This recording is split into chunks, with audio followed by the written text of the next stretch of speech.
네, 반갑습니다. 가족관계 회복을 위한 시리즈 9번째 시간을 맞이했습니다. 자, 지난 한 주간 동안 잘 지내셨어요? 네, 오늘은 이제 그 자녀 양육에 대해서 우리들이 한번 생각을 해보려고 합니다. 결혼을 하기 전에는 결혼하는 것이 인생에 있어서 가장 큰 숙제입니다. 예, 그리고 결혼을 합니다. 예, 살아보니까 연애할 때 이 사람이 아니에요. 두 번째 어려움이 닥치죠. 좀 적응을 할 만하니까 애가 태어납니다. 애가 태어나는데 처음엔 너무 기쁘죠. 그리고 조금 있으면 고달프다는 사실을 깨닫게 되고 정말 어마어마한 그 수고와 노동을 요구한다는 것이 깨닫게 돼요. 저는 결혼하고 7년 만에 아이를 낳았는데 아무도 도와주는 사람 없이 우리 둘이 해결을 했어요. 근데 저는 그때 신대원 다니던 시절이었는데 이 세상에 제일 위대해 보이는 사람은 그 역사 속에 빛나는 위인이 아니라 길거리에서 엄마 아빠가 아기를 양손 붙들고 걸어 다니는 사람. 너무 위대해 보였어요. 그래요? 그러다가 아이가 좀 커요. 그러면 이제 좀 한숨 돌려요. 근데 요게 4살 미운 짓 하고요. 7살. 그러면서 얘가 예측할 수 없는 행동을 하면서 부모에게 고민을 안겨주죠. 어렸을 때는 걔네들 치덕거리하고 돌보는 게 힘들지만 요 녀석들이 다 커서 예전에는 중학교 2학년이 3학년이 사춘기였는데 지금은 이제 초등학교 5학년 4학년 정도까지 내려오잖아요. 그 다음에는 얘네들이 부모를 괴롭게 하는 게 차원이 달라요. 걔네들이 크면요. 또 대학을 들어간다 그러죠. 다 반복할 필요가 없이 아이를 낳고 나면 부모는 눈을 감을 때까지 무한 책임을 지게 돼 있는 거죠. 그래서 어떻게 보면 참 그 고달픈 인생이다라는 생각을 하게 되는 거죠. 근데 우리가 인생을 그런 식으로 생각하면 기쁨이 없어요. 그래서 오늘은 좀 다른 방향으로 이제 이런 문제들, 특히 자녀 양육의 문제를 생각해 보려고 하는 거죠. 에베소서의 큰 두 주제는 그리스도와 교회예요. 그래서 그리스도는 하나님과 세계에 대해서 설명해주고 그로 말미암아 세워진 교회는 성도와 열방에 대한 하나님의 계획에 대해서 답을 줘요. 이런 문맥 속에서 그러면 하나님의 그 위대한 우주적인 계획 속에서 구원받은 성도들의 무리인 교회가 그 안에 성도들이 실제로 어떻게 살아야 되겠는가 하는 것을 이제 교훈을 하는 위치에 이게 나옵니다. 현재 맨 왼쪽에는 인류가 범죄함으로 하나님과의 관계가 끊어져요. 그러다가 이제 예수 그리스도를 만나면서 예수 그리스도를 통해서 다시 이 생명과 사랑을 현실적으로 공급받으며 살아갈 수 있는 길이 열리는 거죠. 자, 이렇게 새 사람이 되었던 것처럼 하나님은 이렇게 타락한 인류를 새 인류 사회를 만들고자 하셔요. 그것이 바로 교회를 세우신 거죠. 그 교회가 세워지고 세워진 이 교회는 세포처럼 아주 작은 가정들 단위로 이루어져 있어요. 물론 그 안에는 혼자 사는 사람도 있고 아직 결혼하지 않은 지체들도 있지만 어쨌든 그들도 가정에 속했을 테니까 가정을 단위로 이루어지게 돼요. 그러니까 이 가정이 하나님의 은혜를 받고 이렇게 빛나는 가정이 될 때 그때에 많은 사람들은 이 가정과 교회를 보면서 그들의 그 아름다운 삶의 근원이 무엇인가에 대해서 생각하게 되는 거죠. 그래서 교회가 전파하는 많은 복음들이 유용성을 갖게 되고 그래서 결국은 모든 인류가 구원받은 인류가 되는 거죠. 이 이상이 이런 이상은 곧 하나님의 사랑과 그 다음에 생명이 충만하게 부어지고 부어진 이것을 이 사람들이 함께 누리며 살아가는 사회가 되는 것. 그것이 하나님의 그 세계에 대한 이상이에요. 그리고 우리 한 사람 한 사람의 구원의 계획, 인생의 모든 것들은 바로 이 하나님의 위대한 계획 속에 있는 겁니다.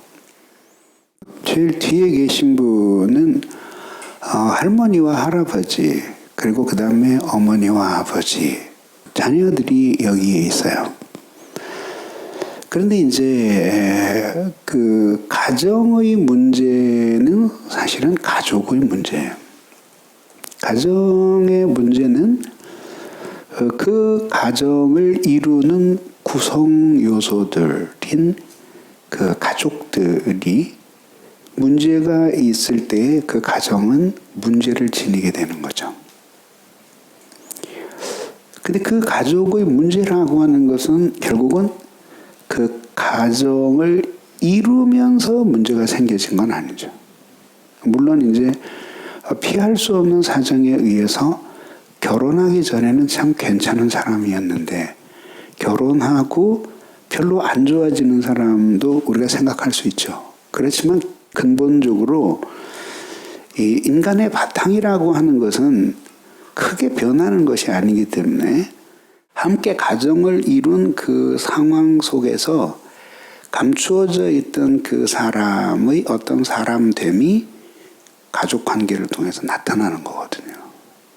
그래서 결혼이 연애는 단순한 열정의 문제가 될 수 있겠죠. 왜냐하면 요즘 젊은이들은 뭐 사귀다가 몇 달 사귀다가 그만두고 뭐 수시로 이러니까. 그러나 이제 엄밀한 의미에서 연애에는 생활이라는 것이 없다고는 말할 수 없지만 별로 그렇게 많지 않거든요.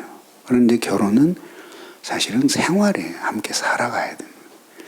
근데 그래 살아가는데 그것이 결국은 사람의 문제고 사람이 뭔가 불완전하다라고 하는 것은 그 사람이 온전한 신자가 되지 못했다는 것을 보여주는 거거든요. 물론 이 세상에 온전한 신자라는 사람이 있을 수 없지만은 그러나 한 사람의 신자가 되어가면서 그러면서 사람의 이상에 가깝게 되고 그러면서 좋은 가족이 되고 그러면서 사실은 좋은 가정이 되는 거잖아요. 거꾸로.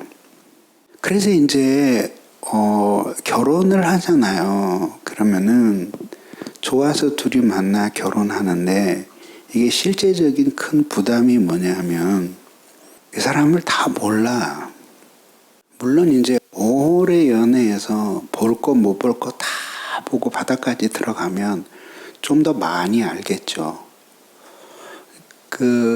그래도 결혼이라는 환경 속에서 이 사람 속에 뭐가 있는지가 결혼을 하고 함께 살아봐야 드러나게 되는 것들이 있단 말이에요.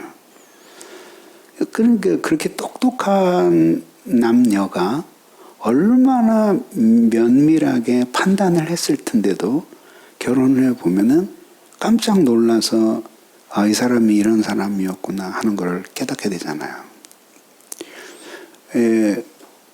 그런데 그렇게 만나서 함께 살아갈 때 그 사람은 오늘 창조되어서 나한테 온 사람이 아니라 이미 일생을 내가 모르는 세계에서 살다가 온 사람이에요.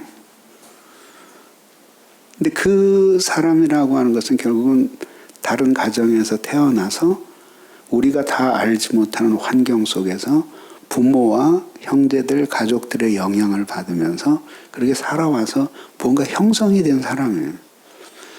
그때 만나자마자 이렇게 콩고풀이 씌워버리는 거예요. 그러면 사람을 정확하게 판단할 수 있는 그것을 더 빨리 잃어버리게 되는 거죠.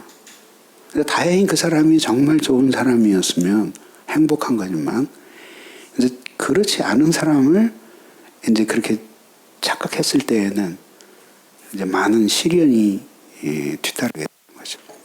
너무 사랑하지만, 그러나 인간으로서 그 사람의 존재 여부가 내 인생의 뿌리째 흔들어 놓을 정도가 되어서는 안 되는 거죠. 그리고 헤어질 수도 있고 만날 수도 있는데 누군가 한 사람이 내 인생을 뿌리째 흔들어 버린다. 그러면 안 되잖아요. 가정의 역할은 이제 사람이 그 가정에서 태어나면 가정이 해주는 가장 중요한 역할은 관점을 가르쳐 주는 거예요. 그 태어난 아이가 그 집안에서 성장하면서 관점을 배우게 되는 거예요. 그게 뭐냐면 하나님, 세계, 인간, 인생 이런 거에 대한 관점을 배우게 되는 거죠. 그러니까 하나님을 믿는 가정에서 태어난 사람의 아주 그 최대의 이 유익은 뭐냐면 하나님을 의심할 여지 없이 당연한 것으로 그 존재를 받아들이고 하나님이 생각하시는 하나님의 존재의 빛 아래서 세계, 가정, 인간, 나 이런 것에 대해서 생각할 수 있는 틀이 제공된다는 거죠. 이거는 너무 놀라운 거죠. 그 다음에 두 번째는 관계를 맺으면, 그러니까 하나님과 또 한편으로는 인간과. 그러니까 요즘 같은 시대에는 자연과 어떻게 관계를 맺으며 살아야 될지도 가르쳐 주어야 돼요. 그래서 집에서 환경 교육을 잘 시키셔야 돼요. 근데 다른 사람 다 그렇게 사는데, 아니, 그러면은 안 돼요. 우리 아이들만이라도 작년에 한국 사람이 쓴 일회용 컵이 254억 개를. 생각을 해보세요. 얼마나 많은 자연이 파괴되었겠는지. 우리는 그런 조류에 대해서 좀 저항하며 살아야 돼요.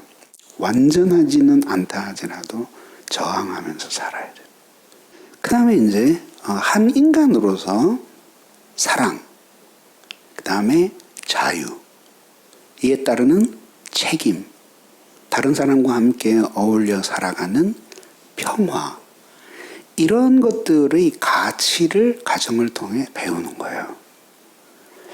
그러니까 이제 만약에 한 집안에 태어났는데 엄마 아빠가 이런 것에 대한 생각이 전혀 없을 수는 없죠. 인간으로 살아가니까. 근데 아주 희박해요. 그렇게 살아가는 데다가 삶도 매우 휘청거리는 삶이에요. 그때 아이는 사실은 불행을 안고 태어나는 거예요.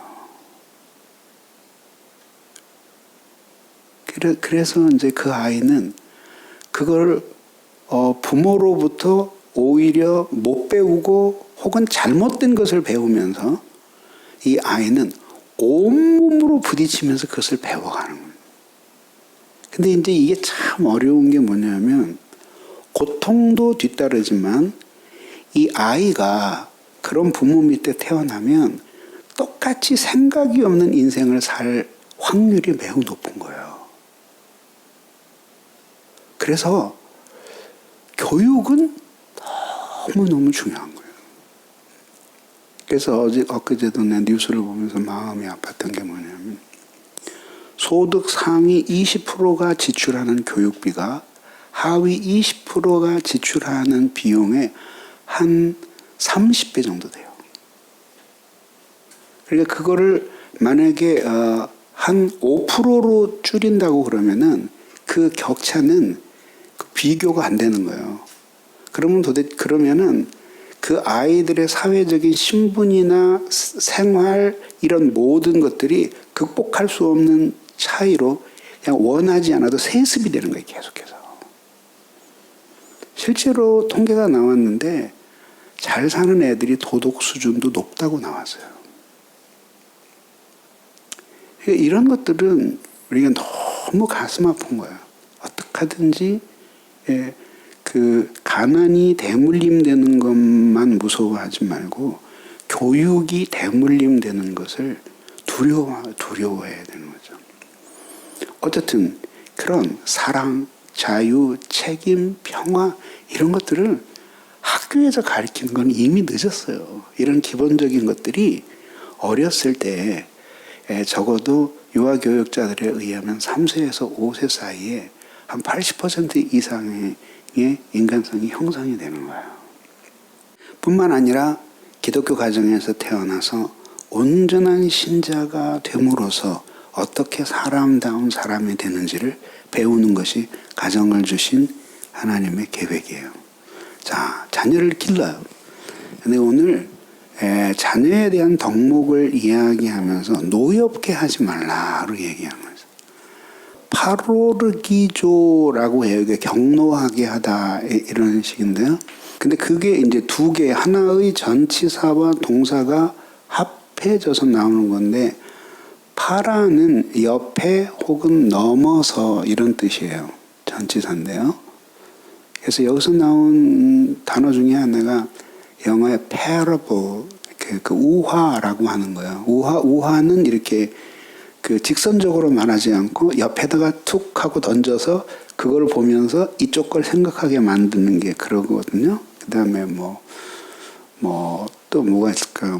과장하다, parabolic 같은 거, 혹은 과대망상, paranoia 이런 것들의 파라가 다 여기에서 온 거예요. 오르기조는 화를 나게 하는 거예요. 그러니까 무슨 얘기? 그러니까 보통 일상적으로 좀 기분을 상하게 하는 정도가 아니라 울컥하고 화가 확 솟아오르게끔 만드는 거죠. 근데 아이들이 그거를 다 표현을 못하죠. 근데 이런 것이 그 아비에게 내리는 명령이에요. 그러니까 이건 뭐냐면 엄마는 이렇게 해도 된다 이 뜻이 아니라 이렇게 할 가능성이 아빠에게 훨씬 더 많다라고 하는 걸 보여주는 거예요. 왜냐하면 당대 로마 시대 때에는 아버지가 가정에서 거의 절대 권력을 휘두른 거예요. 그러니까 자녀는 솔직히 얘기해서 자녀는 숫자에 껴지지도 않았어요. 그래서 우리나라에서 어린이라는 말이 나온 게 박정환 선생님에 의해서 만들어졌는데 그 이전에는 아주 천하게 불린 거 어리다는 자체를. 어린이라는 말이 그 이가 높임말이에요. 어린 이. 이라는 말을 사용하는데 아래 것, 어린 것, 그렇게 불렀는데 어린이라고 높여준 거예요. 근데 그런 가능성이 많은 때였기 때문에 지금 이걸 얘기하는 거예요. 자, 자녀를 노엽게 하는 것이 뭐가 있을까요? 성경은 그냥 노엽게 하지 말라고 이야기하지만 이런 거 아니에요? 빗나간 자기 욕망. 그러니까 자녀를 향해서 자기가 한풀이 하듯이 자녀를 기르는 거예요. 내가 뭘 못했으니까 넌 꼭 이게 돼야 된다. 그렇게 하는 게 아니에요. 저는 감사하게 초창기엔 좀 그런 마음이 있었어요. 우리 아이들이 좀 매우 특별하면 좋겠다는데 나중에 제가 주님을 깊이 만나고 정리하면서 아이들에게 늘 주고 싶었던 게 뭐냐면 자유예요, 자유. 방종하지 않은 자유. 그리고 자기 자신의 일에 대해서 책임을 지게 하는 그런 자유. 그래서 기를 때 분재를 기르는 것처럼 애들을 기르지 말고 화원을 가꾸는 것처럼 그 아이들을 길러야 되는 거죠. 화원에서는 가지치기 정도는 해주지만 그걸 그냥 철사로 비비 틀지는 않잖아요. 두 번째는 뭐냐면 부모가 너무 과도한 기대를 갖는 거야. 넌 무슨 수를 써서든지 법대를 가서 법관이 되라 아니면 의사가 되라 그러는 거죠. 근데 자신의 인생은 자기가 사는 거야. 그렇게 하고 싶으면 자기가 해서 법관도 되고 의사도 되지 왜 그걸 애한테 강요를 해요? 그래서 실제로 우리 그 학생들 가운데 보면은 제가 아는 교수 아들도 진짜 아빠가 너무 간절히 원해가지고 얘가 아빠는 음악가인데 얘를 공부를 시켜서 당시 서울대 컴퓨터학과를 들어갔어요. 그 당시에 1980년대 말 90년대 초였으니까 진짜 공부 잘하는 애들이 들어가는 과였거든요. 근데 계속 학사 경고 나오는 거야. 막 그렇게 너무 좋아가지고 온 교수들을 불러서 자기네 집에서 잔치했다고. 근데 그러다 한 2년쯤 지난 다음에 그냥 아드님은 학교 잘 다닙니다. 그러니까 말도 하지 말라고 학사 경고를 계속 받고 얘는 그냥 아버지 기질 따라서 음악하고 싶어 하는 거예요. 그런 길을 가게 둬야죠. 그다음에 아이들이 잘못하면 우리가 징계를 할 수 있어요. 근데 징계할 때에는 조심해야 되는 게 뭐냐면 잘못한 거에 맞는 만큼만 징계를 해야 되는 거예요. 그렇게 하지 않으면 아이들이 공정에 관한 관념에 있어서 동의를 안 해. 그럼 그게 반발심이 되는 거죠. 근데 걔네들이 그거를 표출할 수 없죠. 권력이 없어요. 이제 너무 어리니까 엄마 아빠가 막 이러고 있으면은 못해요. 애들 잘하잖아요. 그게 상처가 그대로 남아서 함께 자라는 거예요. 이거는 그렇게 하는 게 아니에요. 사람들은 자기 자식에 대해서 소유의식을 가져. 얘가 내 거다 이렇게 생각을 하는 거예요. 아니에요. 그래서 그 아이들이 자유롭게 자라도록 해야 되는 거죠. 폭력과 무관심 이런 거, 폭력과 무관심 그 아이들에 대해서 막 언어 폭력을 쓰고 때로는 엄마 아빠가 막 욕을 하고 때리고 막 이러잖아요. 이런 것들 부모가 그릇된 모범을 보여요. 이럴 때 아이들은 막 저항하지는 못하지만 이 속에서 막 굉장히 말하자면 분노하는 거예요. 여기서 상정하는 이 아이들이라고 하는 것이 시집 장가 다 간 그런 자기 자식을 이야기하는 게 아니에요. 어린 아이들을 얘기하는 거죠. 그래서 부모는 그렇게 하면은 안 된다 이거죠. 그다음에 이제 자녀를 어떻게 생각하냐 하면은 자녀를 하나님의 형상을 가진 존재로 봐야 돼요. 내가 낳았고 내가 양육하고 있지만 이 아이의 인생에 대해서 자기가 무슨 권리를 가지고 있는 것처럼 그렇게 해서는 안 되는 거죠. 그래서 이 아이를 진짜 하나님의 형상을 가진 피조물이라고 보고 이 아이가 하나님 안에서 그 사랑을 받으며 자유롭게 자랄 수 있도록 그렇게 아이를 길러주는 거죠. 우리는 자녀들을 교육할 때 학교에서 하는 공부 딱 하나를 가지고 거의 우열을 재잖아요. 여러분도 아니라고 그렇게 말할 수 없지. 이게 딱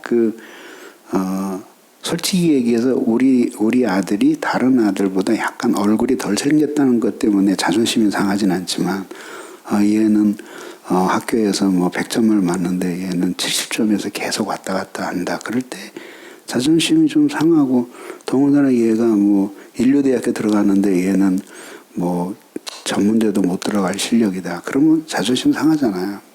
네? 그렇게 생각하지 말라. 왜냐하면 확률적으로는 좋은 대학에 들어가고 하면 좀 더 나은 수입을 받을 수 있고 통계로 다 입증이 되잖아요. 그건 사실이에요. 근데 그게 인생의 행복의 전부는 아니잖아요. 그리고 그게 사실은 그 사람의 행복을 보장해 주는 것은 더더욱 아니잖아요. 최근에도 제가 아는 사람들 중에 의사 한 사람이 자살을 했어요. 사람들 다 부러워하지 않겠어요? 돈도 잘 벌고 어쨌든 사회에서 어쨌든 간에 안정된 직업이라고 그렇게 생각하니까 본인이 자신의 인생을 감당하기가 너무 힘든 거예요. 그러면 아이가 솔직히 얘기해서 얘는 능력이 안 된다 그렇게 생각하면 안 되고 관심사가 다른 곳이다 이렇게 생각을 해야 돼요. 돌려서 관심사가 어떻게 모든 사람의 관심사가 학업일 수 있겠어요? 여러분들은 학교 다닐 때 공부 잘했어요? 여러분 부모님도 여러분들 공부 잘 안 해서 굉장히 속 썩었거든요. 애들은 태어나기 전이니까 모르지만 다른 사람들은 알거든. 그러니까 어떤 애를 막 야단치니까 그러더래. 엄마는 공부 좀 했어. 그러더래. 근데 뭐 엄마가 어느 학교 나오는지 애들 다 알잖아요. 근데 뭘 그래. 내가 이만큼 하면 됐지. 내가 알아서 한대잖아. 이게 뭐. 또 어떤 애들은 짓궂게 물어본대. 할머니, 우리 아빠 공부 잘했어? 하긴 뭘 하냐. 고등학교 다닐 때 그만두겠다고 몇 번을 해서 가서 사정을 해서 간신히 졸업했다. 그게 다 우리 살아가는 삶이에요. 관심사가 다른 데 있는 거예요. 그 관심사가 무엇이 있는지를 아이들을 일깨워서 해서 education이라고 하는 말 자체가 이끌어내는 거예요. 아직 잠재되었고 자기도 모르는 걸 이끌어낼 수 있는 기회를 주는 거예요. 그래서 그 아이가 이렇게 하나님이 주신 재능대로 하나님께 영광을 돌리며 이렇게 자유롭게 살 수 있도록 용납해 주는 거예요. 그게 교육이에요. 어쨌든 그런 사랑 속에 돌봄을 받으면서 아이가 성장하도록 도와야지 그거를 막 노엽게 하고 그래서는 안 된다.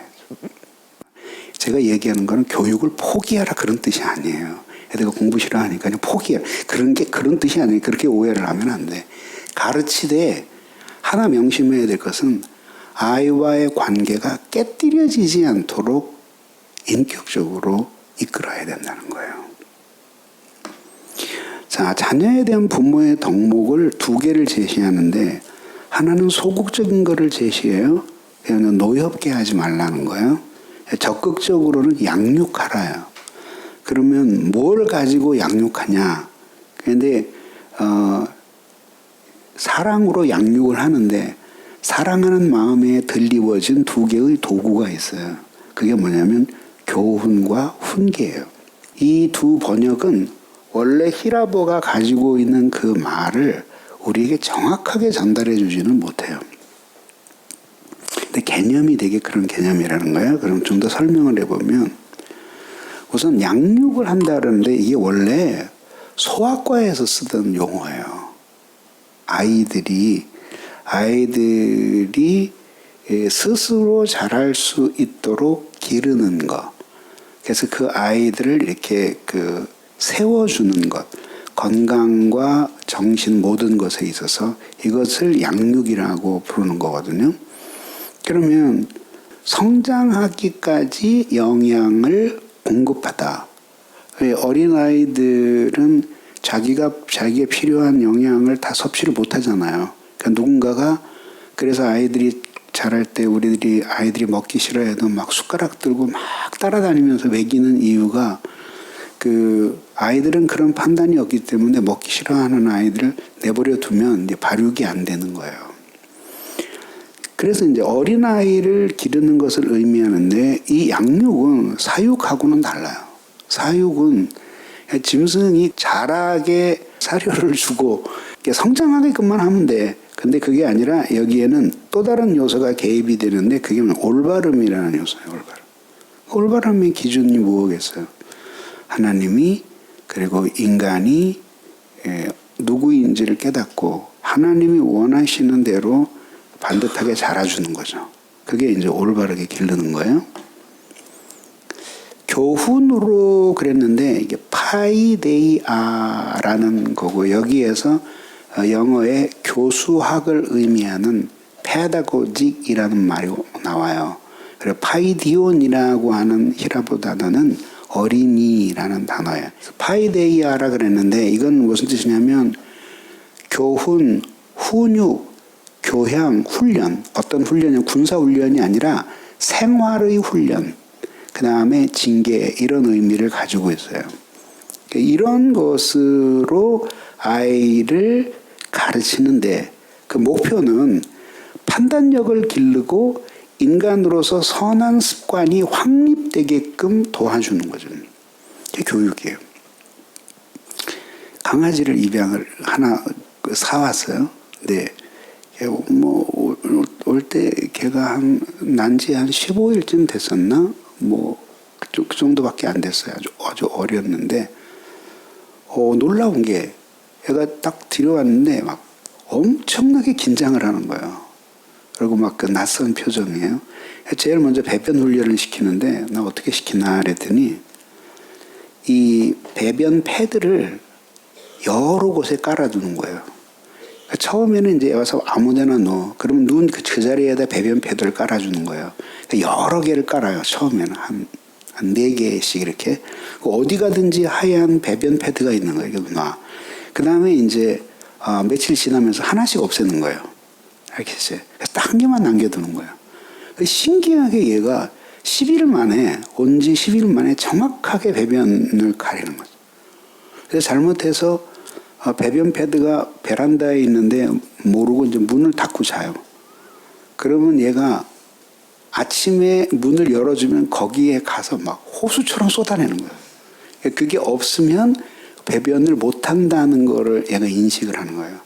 그런 건 뭐죠? 선한 생활의 습관을 길러주는 거예요. 솔직히 얘기해서 지식이 좀 모자라는 거는 조금 문제가 되지만 선한 생활의 습관이 몸에 정착되지 않은 것은 미래 그의 인생에 있어서 엄청난 고통을 주는 거예요. 그런데 자매를 만나서 결혼을 하게 돼도 여러분들이 받는 대부분의 고통은 뭐냐면 남편이 무지하기 때문에도 괴로움을 당하지만 이 사람은 자연스럽게 하는데 나에게는 너무 힘든 거예요. 그러니까 교정이 안 되는 거죠. 그렇기 때문에 선한 습관을 확립시키라는 거예요. 아이에게. 그러한 생활의 습관의 모든 교훈들이 성경에 담겨 있으니까 그걸 가르쳐야 되는 거예요. 훈계나 그랬는데 누데시아 큐리우, 근데 큐리우라는 말은 주님의 그런 뜻이고요. 그럼 누데시아만 가지고 보면은 누 플러스 데시아의 합성어예요. 누스는 정신이에요. 인간의 정신. 그리고 데시아는 티데미라는 동사에서 온 명사예요. 이렇게 티데미는 뭔가를 이렇게 올려놓다, 어디다가 두다 그런 뜻이거든요. 그러니까 그 훈계는 뭐예요? 마땅히 있어야 할 자리에 정신을 두게 만드는 거예요. 올바르게. 그래서 훈계, 권면, 경고, 책망, 타이름 이런 의미를 가지고 있는 거죠. 그래서 이거는 뭐냐? 인생에 대한 실제적인 지침이에요. 그래서 아이가 잘했을 때는 칭찬하고 격려해 주는 것을 아주 뚜렷하게 해줘야 돼요. 근데 부모들이 잘못했을 때 야단칠 때는 10으로 야단을 치는데 잘했을 때는 2 정도로 칭찬을 해주는 거예요. 그러면은 얘 속에서 어떤 생각이 드냐면은 삶에 대해서 이렇게 부정적인 관념들이 생겨나게 되는 거예요. 부정적이라는 거 다 나쁘다는 게 아니라 하지 말아야 한다라는 것들이 훨씬 더 강조가 되는 거죠. 근데 인생을 진짜 잘 살게 하기 위해서는 옳은 것, 해야 될 것을 훨씬 적극적으로 하는 것, 그것이 아름다운 관계 아니겠어요? 그래서 이제 부모가 이제 정리를 하면 부모가 하지 말아야 될 것은 아주 노엽게 하는 거예요. 노엽게 하면 이 아이가 낙심해. 낙심하는 건 뭐냐면 열정을 잃어버리는 거죠. 열정을 잃어버리면 그 아이가 정상적인 인간의 삶을 살아갈 수가 없는 거예요. 도전, 그 다음에 실천 이런 것들이 매우 약해져서 그래서 현실에 적응하기 어려운 인간이 되는 거죠. 또한 해야 할 것은 뭐냐면 교훈과 훈계로 그리스도를 가르치는 거죠. 그래서 이 아이가 활기찬 삶을 살게 되는 거예요. 마지막에 적용과 결론은 자녀를 사랑하되 이뻐서 사랑하려고 하면 안 돼요. 그게 얼마나 가겠어요. 사실 솔직히 애들 제일 예쁠 때는 우리 전사 손녀 길러보니까 2살쯤부터 4살까지 정말 예뻐요. 그냥 그 존재 자체가 너무너무 예뻐요. 근데 그리고 지나가요. 그러면 아까 얘기한 대로 막 고차원적으로 정신적으로 부모에게 신경을 쓰게 만드는 거예요. 그런데 그 아이가 얼마나 예쁘겠어요. 솔직히 얘기해서. 그림처럼 생겨도 뭐 부모가 뭐 이렇게 외모 때문에 이뻐하겠어요. 사랑은 결국은 자신 속에서 우러나오는 사랑이어야 하는데 하나님의 사랑으로 아이를 사랑해야 된다. 그래서 하나님이 아버지 되신 것을 생각해야 되는 거죠. 제가 부모하고 오랫동안 제가 떨어져서 서울에서 유학을 했기 때문에 사실은 아빠 엄마가 어떻게 나를 사랑하고 나는 어떤 엄마가 아빠야 되는지 관념이 너무 약했어요. 그게 제 인생의 단점이었어요. 근데 그렇게 했어요. 그래서 아이를 처음에는 막 엄청나게 기대도 걸고 막 똑똑하고 실제로 나중에 이제 좀 실망도 하고 막 이러면서 아이를 이제 야단을 쳤어요. 근데 나에게 위로가 되었던 것은 히브리서에 징계가 없으면 사생하라고 했으니까 야단을 치는 거예요. 근데 어느 날 집회를 끝마치고 차를 타고 오는데 뭐 하나의 깨달음이 주어졌어요. 뭐냐면 하나님이 이렇게 말씀하시는 것 같아서 야 너도 내 아들이고 네 아들도 네 아들인데 네가 네 아들에게 하는 것은 내가 너에게 하는 거하고 사뭇 다르지 않냐. 그때 길거리에 차를 세워놓고 한없이 울었어요.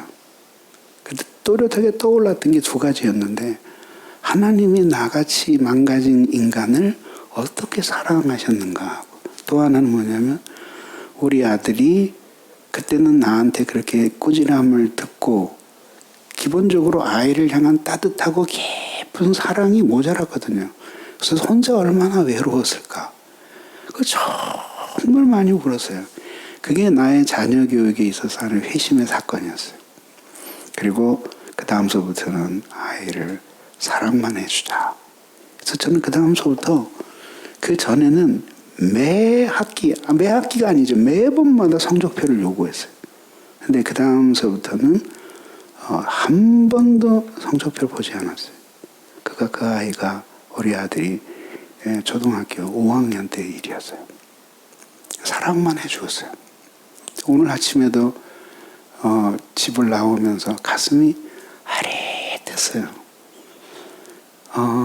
그때 정말 더 따뜻하게 해주지. 그 나이가 한 학교 들어가서 한 7살 때서부터 한 12살 정도 때까지 한 5년. 그때 뭐 교회를 개척하고 막 정신없도록 바쁠 때이긴 했거든요. 근데 그게 아직까지도 내 마음에 이렇게 상처로 남아요. 그렇게 그 자녀가 하나뿐인 하나님의 형상이에요. 인간은 많지만 그 아이는 딱 하나잖아. 그래서 그거를 소중하게 생각하면서 길러야지 그거를 다른 애들하고 비교하고 그러면 안 되죠. 자녀들이 여러분에 대해서 다른 부모하고 비교하면 좋겠어요? 그래서 그 다음에 인격적인 관계 안에서 함께 생활해 주는 거예요. 같이 있는 시간을 될 수 있으면 많이 가져주는 거예요. 저는 그런 걸 잘 못했어요. 그래서 늘 마음에 그 안타까움으로 남아요. 자, 오늘의 배운 내용 5가지입니다. 자녀는 하나님의 형상인 피조물이다. 부모는 자녀를 온전히 사랑해야 된다. 자녀를 가슴 아프고 화나게 하지 말라. 주의 교훈과 훈계로 양육하라. 부모가 먼저 삶의 모범을 보이라.